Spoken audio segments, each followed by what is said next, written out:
во насока на нашиот принцип за борба против криминалот и корупцијата, еден од столбовите за кој што веќе зборував, ќе биде задолжено Министерството за дигитална трансформација, до сега Министерство за информатичка технологија и администрација. Целта е Македонија да биде водечки играч во делот на дигиталната трансформација овде на Балканот, со што ќе зголемиме транспарентноста на институциите, отчетноста, а и самата борба против криминалот и корупцијата во рамките на администрацијата ќе биде порезолутна, поробусна и ќе биде поодлучна и убеден сум дека на ваков начин ќе дадеме големи резултати.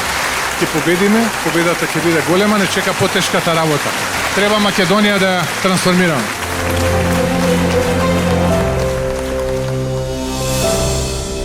Промените во твои раце. Македонија повторно твоја. Заокружи број 2.